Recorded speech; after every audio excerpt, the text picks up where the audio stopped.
Welcome back, WNST, Towson, Baltimore, and Baltimore Positive. We're taking the show on the road, the Maryland Crab Cake Tour, out and about. It's all brought to you by the Maryland Lottery in conjunction with our friends at Goodwill Industries and Window Nation. It's been a long time since I've had any real other than hanging out in the coffee shop and saying hello and fist bumping this guy. I once worked with him 3.5 decades ago, watching him and Rafael Alvarez run around the newsroom up on the 5th floor at 501 North Calvert Street. Don, first off, it's a bucket list thing to have David Simon on the program. You know this. Now, John Waters and my life is complete, Simon. I'll tell you right now. David Simon, how's that feel? You're in the company. You're John Waters and David Simon. That was Nestor's bucket list. I don't know what the hell that says about his bucket list.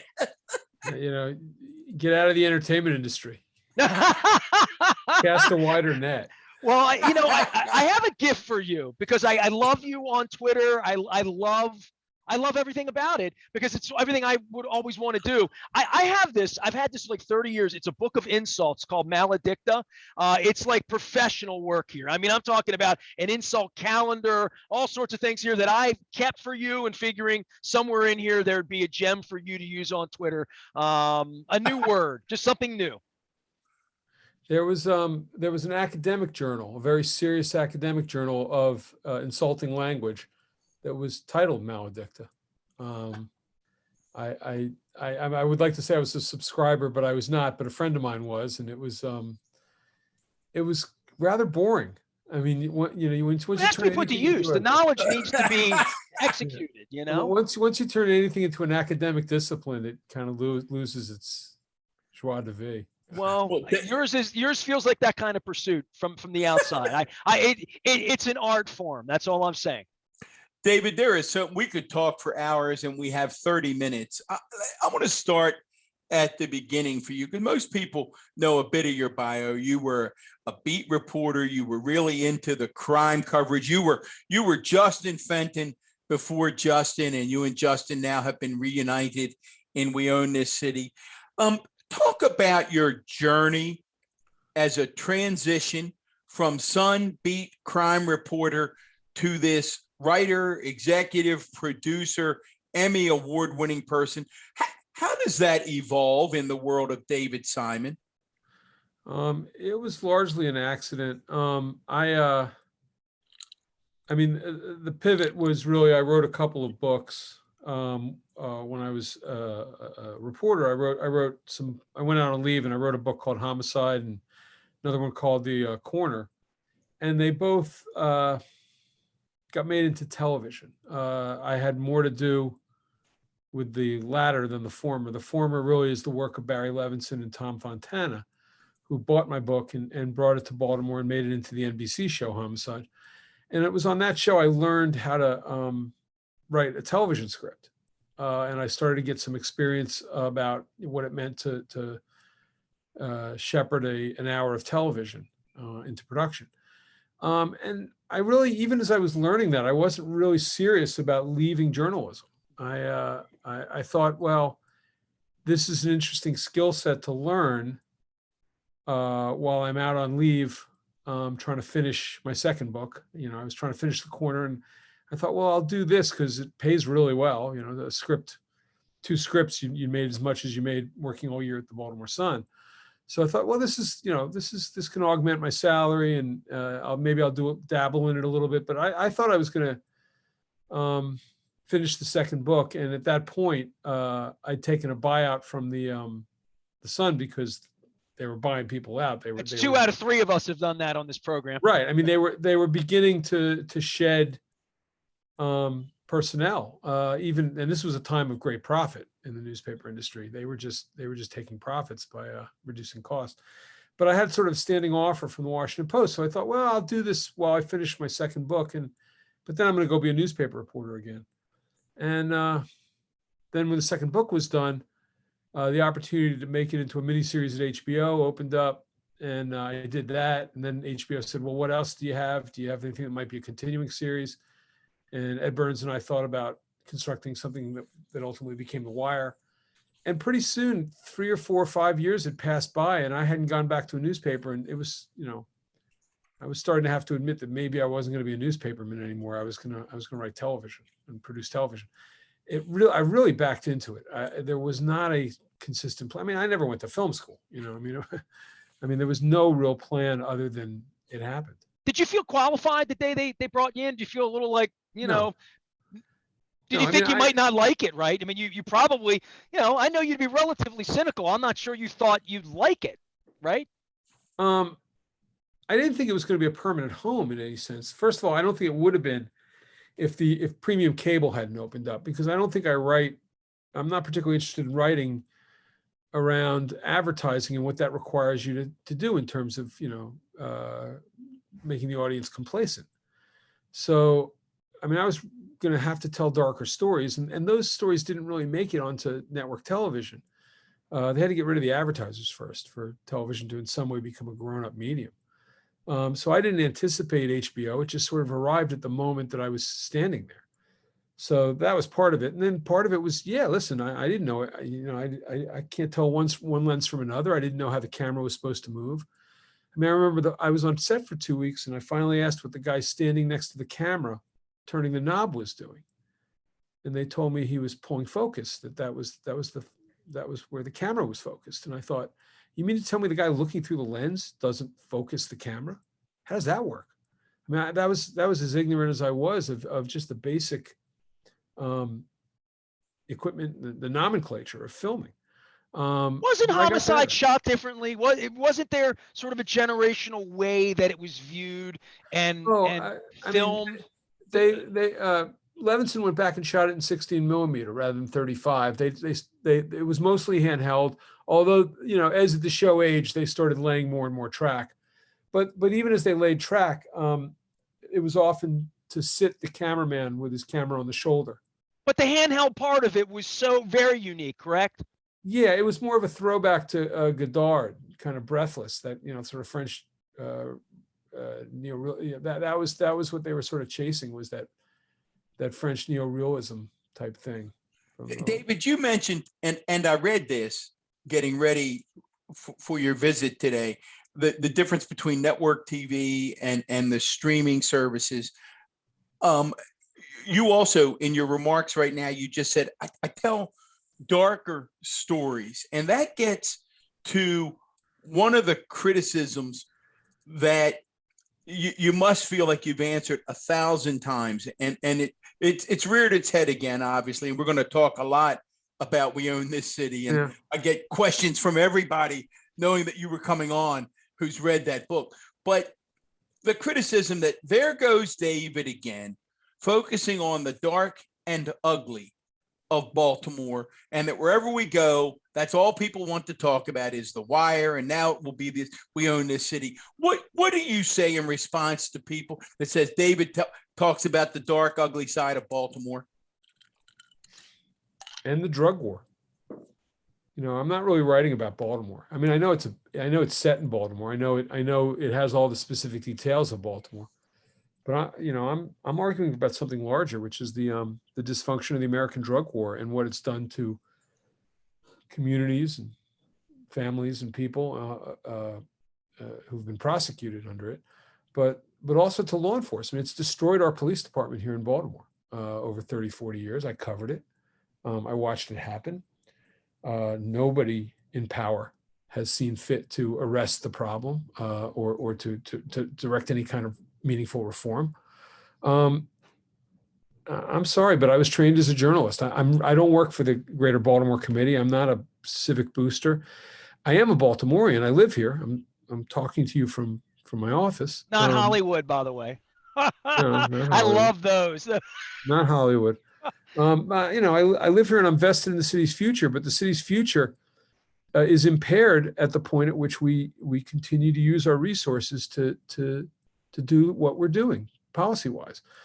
The Wire, the Corner, and this piece, which is not my reporting, this is Justin Fenton. So obviously things have not gotten better in the 15 years since I last shot film in Baltimore. I mean, I would point that out to you. The last 4 projects have been elsewhere. Right. So I went away. But Justin wrote this book, and it indicated that the things that we were arguing for in The Wire are still important, that they've not been heeded. And in fact, things have gotten worse. Well, let's start there, David, because God, there's so much just popping through my head.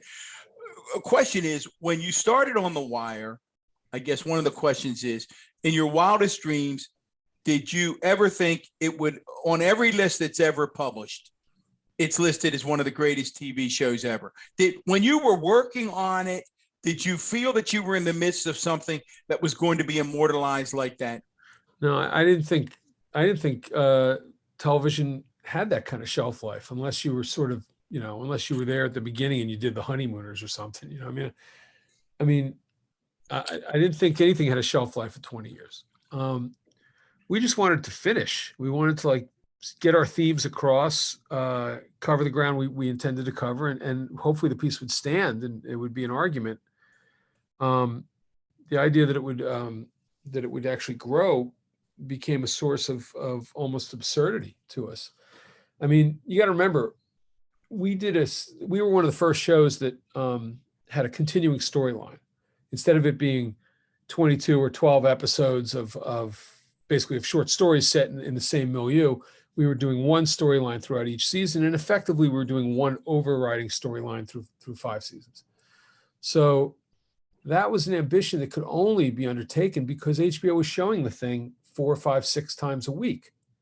It wasn't, you catch it on Friday night or it's gone, which was the problem with network television. One of the problems with network television. Premium cable allowed you to catch it not at appointment viewing, but some point in the week when you felt like sitting down with the episode. And then they would show the first 5 episodes in a row 5 weeks in. Right. So they were trying to basically get around the idea of you had to schedule yourself to catch every episode. So maybe doing one whole storyline could work. We didn't anticipate box sets of seasons of television shows being a commodity. And we certainly didn't anticipate streaming being the inevitable end game for television. It's just TV's a lending library. Well, David, I'm to finish. Yeah. So to basically say, we didn't anticipate that the medium could basically sustain itself as a lending library. That not everybody had to watch it right away. That basically people would find it. Nobody watched The Wire when it was on the air. They watched it in box sets of DVD, and then they watched it in streaming. And there came a moment, I think 4 years, 5 years after it was off the air, where somebody's showed me the sales figures on the box set of you just moved to half a million units of The Wire in 6 months, and it was like, to whom? Right. Who's buying Why it do now? you think that happened? What? Do you have any rationale for how the butterfly flapped its wings and this happened to you? It was word of mouth. It was just word of mouth. People who got to the end realized we had built something and then told their friends. And it happened first in Europe. That's sort of a little known thing in America, which is America's too diffuse. There's just too many metro areas. There's too many people talking in isolation, in a sense, in a country of 360 million. In England, 40 million people, 20 million of which are oriented towards the greater London area. It exploded pretty quickly. Their word of mouth really effectively drove the box set, and The Wire became a hit in England before it was even remotely popular in the United States. How that happened is just it wasn't like it had publicity over there. It had word of mouth. The appeal of American injustice and chaos. I guess dystopia plays better the further you get from America. Right. Well, without fail, David, affirming what you're saying, I have yet to be to Europe and run into someone and they say, where are you from? And even though I live in Catonsville, like everyone else, I don't say Catonsville. Nobody knows. I say, I'm from Baltimore. And inevitably they'll go, The Wire. Their first thought is, oh, I know who that plays, The Wire. So the European thing If you said Catonsville, they'd ask you if you knew the band Talking Heads. So they'd say Music City, Maryland. David Simon is our guest. I was actually at Lansdowne High School when Mr. Byrne was there. Oh, there you go, man. That's why your Yes, suits don't indeedy. fit, maybe. David Simon is here. He is our guest. We're going to promote the current thing. So, David, I've wanted to have you on forever. So it's 31 years in. Thank you. I appreciate the time, and I think it's great that you have something successful that people talk about. I've never seen The Wire. Famously, you're like Hemingway for me. I'm going to do it. I just didn't want to do it when I walk through the city every day. I've moved to the county about 3 months ago, and I'm moving more toward wanting to watch it and I mean, give myself 70 hours or however long it's going to take me, because it's going to be a chunk for me. And Don will tell you I haven't seen a movie. Watch the damn show, dude. Stop. I'm being honest. So, I'm not going to be one of those people who hawks people to watch The Wire. No, I want to. I get on him. You want to watch. No, I want to, and I feel like I must. I mean, people tell me, everyone tells me I must. They're like, you're a Baltimore guy, you have to. And I'm like, I live here. Let me, get through. So, which brings me to now, right? So in 2015, Freddie Gray happens, and I found a piece of yours. Now, I follow you, see you. No, I run into you in a coffee shop in South Baltimore, and I have admiration for you. We have Raphael on the show. But you came back into my world really with this giant piece that you wrote after Freddie Gray about policing and overtime and courtroom, like all of this stuff that really opened my eyes. And I live downtown, own downtown, all of that.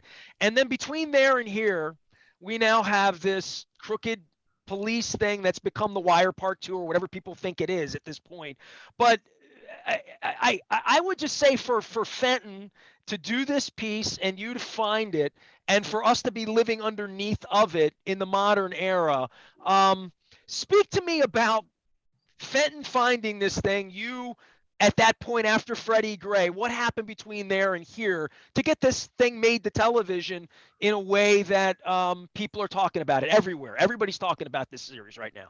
Well, I mean, Justin and I go back a little bit. I mean, we talked about the beat. He has the same beat that I had, and obviously I maintain a casual interest as an ex-reporter and at the Sun and an ex-crime reporter. And Justin was, he obviously is a committed guy, and he was covering the beat really aggressively. And so when this scandal broke, and the feds started charging guys in the gun trace task force, I read Justin's articles contemporaneously, and I actually called him and said, Justin, this is a book. I mean, you need to write this as a book. And I gave him the name of my book agent. And then I called my book agent and said, there's a guy going to be calling you from the Baltimore Sun. Take the call and see if you can sell this, because he's sitting on a really remarkable scandal. And that's all I thought about. I didn't think about doing it as television. I really didn't. I had other projects in front, and I was busy trying to finish. And this is maybe 18, 19. When did all that wrap up? I'm just trying to get because this happened. 17. 17. Okay, fair enough. The coverage they start charging these guys in 17. Yeah, for those listening, and somehow you've been out of the country or haven't been paying attention, Justin Fenton wrote a book, We Own This City, on the incredible abuse of the Baltimore City Police Department involving the gun trace task force, David Simon. Really, all the plainclothes units. I mean, all the play. Yeah, it extended back years, and a lot of these guys came up through a lot of the other plainclothes units. Well, and David, one of the question, and so you've got Wayne Jenkins. We're going to ask you what we've asked Justin several times. I've asked Jane Miller several times. So you got Wayne Jenkins, you got Danny Herschel, sort of the front and center of this piece, running this, what I'll call crime syndicate. The question for you that I continue to grapple with is, who is Wayne Jenkins? What makes Wayne Jenkins tick, David? I am honestly uninterested. Okay. In the same way that you might be. I mean, I think it's up to the actor and the writers to be interested when we're writing him on the page. But to me, he's basically just a creature of opportunity. And what's interesting to me about the piece is the systemic. I don't think he's somebody of some considerable charisma, but I don't think that explains how long a leash he got and why he ran for so long on it, and why he was able to do the things he did, and why the people under him and over him. Well, the systemic piece, David, I want you to talk more about it, because I tell you, this is the part that Nestor and I have struggled with, and maybe you'll be different in your response to this. I would tell you that the reporters, and a lot of really good reporters who've covered this case, have said to us, as hard as it is to believe, I don't believe the higher ups in the police department really knew the extent of what was going on. And Nestor and I have trouble with that. They didn't. No, that's right. The reporters are correct. I mean, the fact that not knowing is the systemic disaster, which is they put these guys on the street and they heralded what they were doing as being valuable. Understand, this is about policy. This is about our priorities. It's what we spend our money and our treasure and our manpower on in Baltimore and nationally in terms of the drug war. It was about creating a statistic. No, let me finish. Okay, you guys, sure. You asked me one question. I try to go for it, and you asked me another. I never get to the end of the answer. It's complicated, but think about this. There are two sets of skills in law enforcement. One of them is actually responding to crimes that hurt people and hurt communities, either trying to prevent those crimes or responding when they happen. Murder, rape, robbery, assault, car theft, burglary. These are the things, these felonies are the things that make a city untenable. To solve those things, you need skill sets involving, how to use an informant, not be used by an informant, how to write a search and seizure warrant that'll hold up in court, how to testify in court and not perjure yourself, how to canvass, how to gather information, how to use the police computer effectively. There are skill sets to investigation that are comprehensive, and they need to be taught. They need to be rewarded.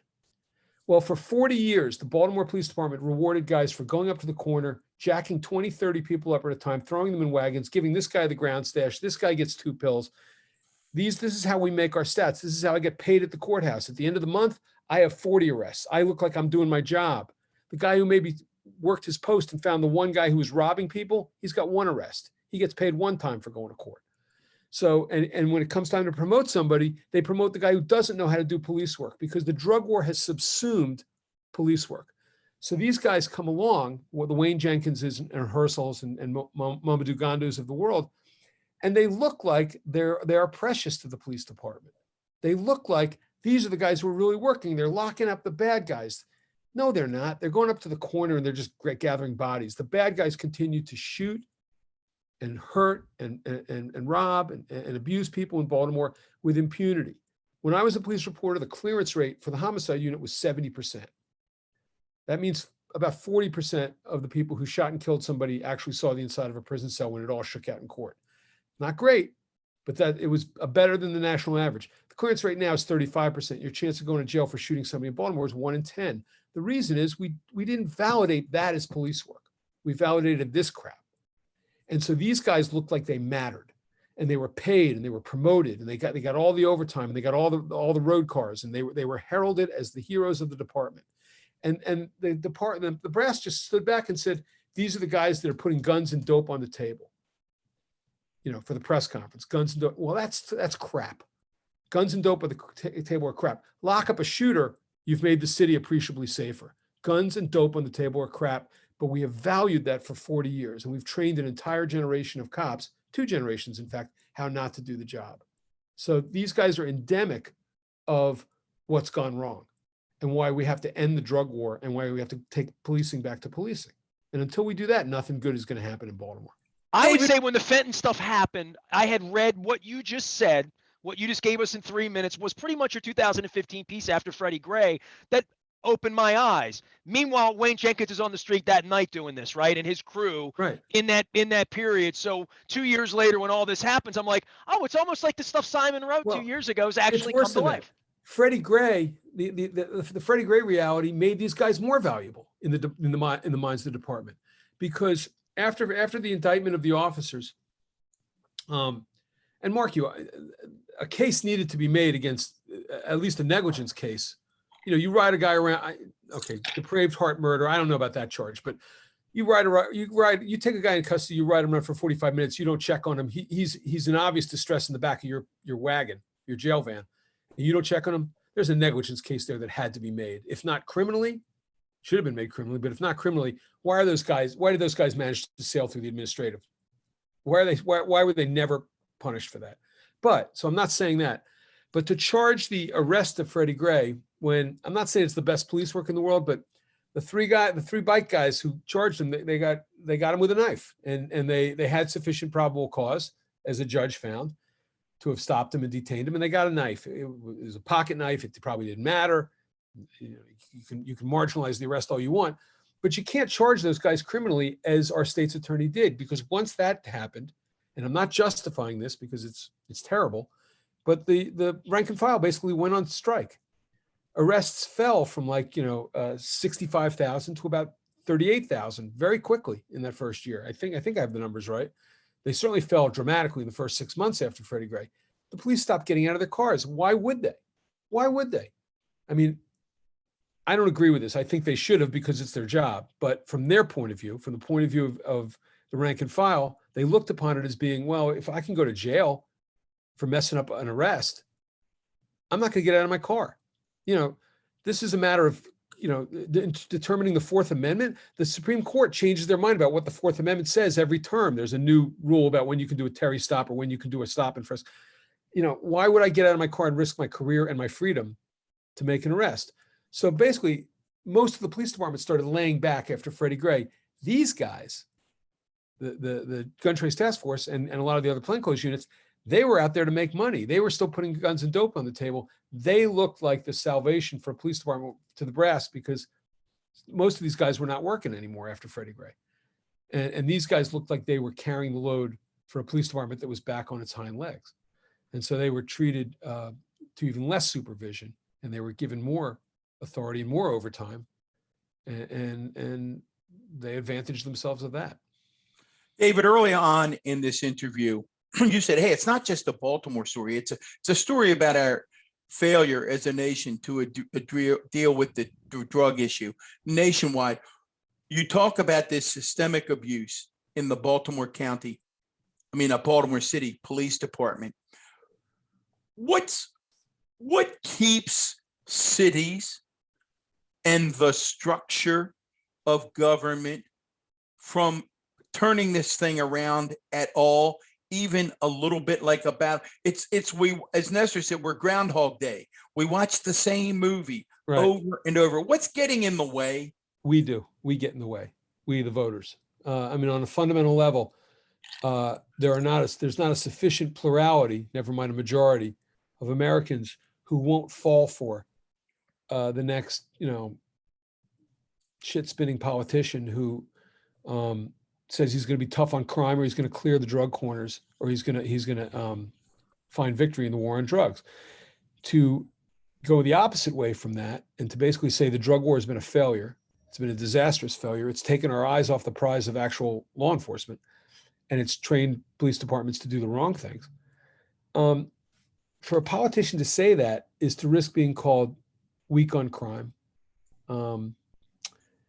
and to be marginalized, and to be primaried from the right so brutally that nobody does it. The last guy who tried it locally was a guy named Kurt Schmoke, who said the drug war is a failure. He said it in 1988. He was a prophet before his time, and he ended his political career for doing it. Now, would that have happened? There's probably less risk now, because we've now endured another 30 years of disaster, and it's gotten to it's just gotten worse and worse. But I don't think it's a winning political argument with voters. Voters seem to be more motivated by fear than they are by logic.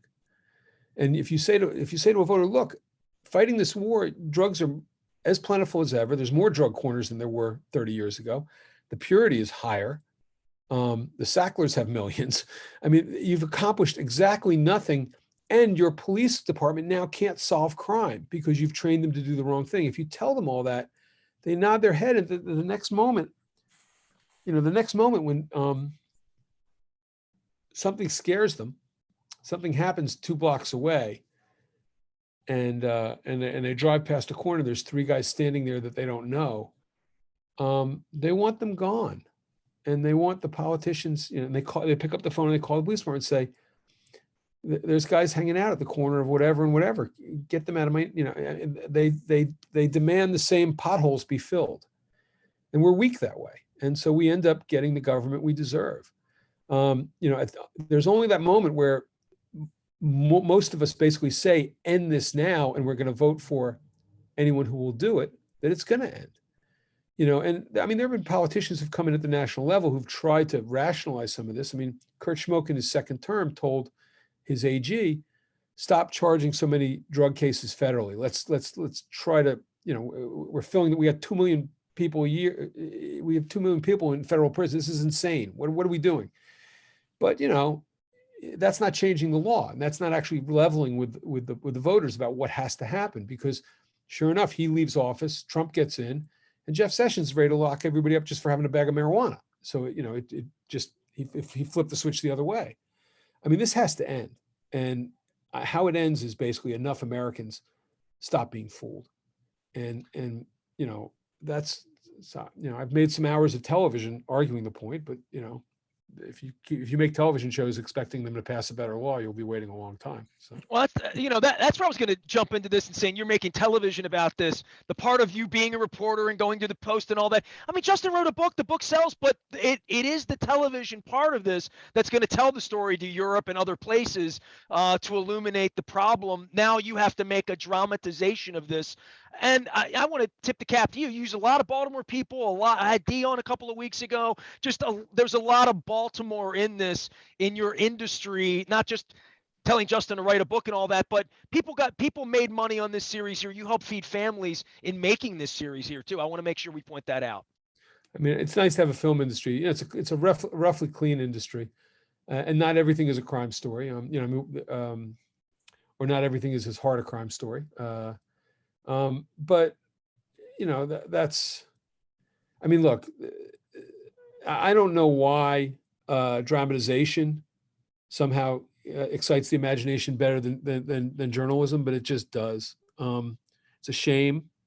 The journalism should be sufficient for somebody to do the right thing, but it never seems to be. I mean, I don't know what that is about the human mind or the human spirit, but you put all the facts in front of us as America. I mean, look, we're a country who no longer can even recognize our own problems. Right. We don't govern ourselves very well anymore. We're really good at politics. We're really good at political machination and political rhetoric and hyperbolic rage. We're good at all that stuff. We just can't govern ourselves anymore. We can't recognize our own problems, much less solve any of them. You captured that, David, and I know we have to run. I said to I ran into someone yesterday who had read the book and had not yet started the series, and I think I'm up to date on the series. Like you said, it's funny. I don't even know what night it comes out because I record it, so I think I'm up to date. But I said to someone, for some reason, your series on HBO, We Own This City, feels even more chaotic and tragic to me than Justin's book. And perhaps it's the concentration of the stories, perhaps it's the visualization of the stories, but there's a sense of chaos and hopelessness, which brings me to Sean Suter. You've introduced Sean. I know you have to make editorial decisions when you're bringing a book to screen. Do you end up at the end of the series when I see it? Do you take it all the way through Suter's suicide? Yes, we do. Do you draw any conclusions yourself as to what happened to Sean Suter? I mean, you said it. He killed himself. All the physical evidence points to that. Points dramatically to that. The reasons to go to there's a desire on the part of some people in Baltimore to go to a much more conspiratorial and exciting notion that he was assassinated by his fellow officers because he was going to testify before a grand jury. They didn't need his testimony. It was incredibly incremental. He was not the witness that was going to. Most of these guys were already cooperating and pleading out.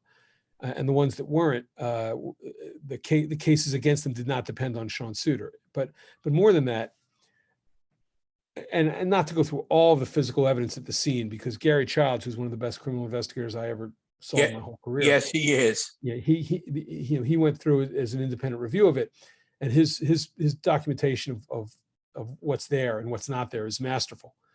But even on a basic level, I mean, just because we're pressed for time here, anybody who thinks that the police assassinated Sean Suiter has to ask themselves this question and then confront their own insanity. If you are some Machiavellian cop who's trying to prevent one of your fellow officers from testifying against you and you need to assassinate him, why in hell would you take him to an alley in West Baltimore and fight him for his own gun? Why is that your scenario? Think about it for half a second and then be embarrassed that you're arguing this. If you're trying to make it look like Sean Suiter is killed on the street, you're not trying to make it look like you assassinated. You don't want to draw attention to yourself. You're already on trial for your life. You don't want to kill a federal witness. So if you're going to kill a federal witness, what are you going to make it look like is, hey, he was out on the street. Baltimore's a dangerous place. Somebody shot him. You walk up to him with a gun that's not your own. That's not your service weapon. You shoot him. You walk away. You shoot him dead. You walk away. You throw the gun in a sewer and you're done. The idea that you're going to go into an alley and fight another healthy cop for his gun. What if you lose? What if you end up losing that fight for the gun? Why introduce all of that insane variable of what's going to happen if I try to battle this guy to shoot him with his own gun, which is what happened to Sean Suiter ballistically? Why would you do that if that is that people have managed to construct a police assassination out of that scenario is an embarrassment to conspiracy theory. And yet, there are people who, for their own reasons, wanted to do so.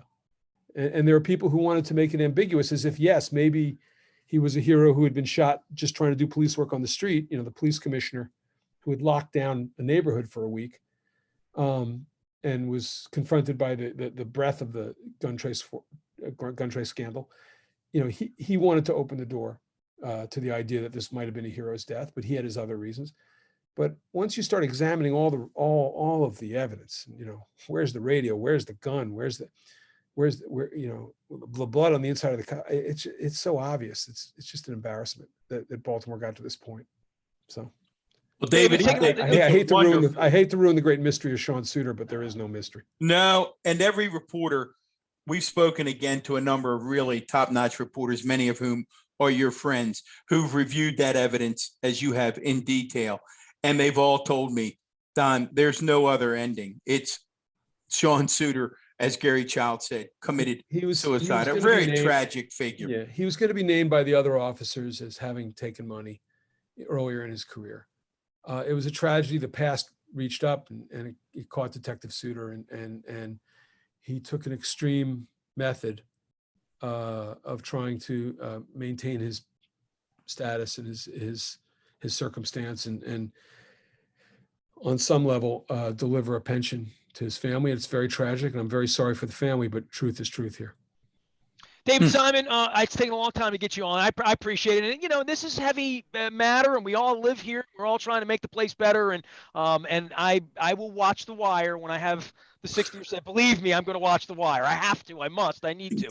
Hey, man, thank you for the time, and thanks for making the great stuff you do. Thanks for having me on. Thanks for entertaining the hell out of me on Twitter. Hey, man, I got it for you if you need it. I mean, I got it right here. I make copies for you. All right? I know all the words. I know all the You use them once or twice. Appreciate you, David Simon. Thank you, David. We Own the Cities on HBO. Please go watch it. And my wife and I are getting some popcorn for it, quite frankly, right about now. We know we need to see it. I am Nestor. We are WNST, AM 1570, Towson, Baltimore, and we never stop talking Baltimore positive.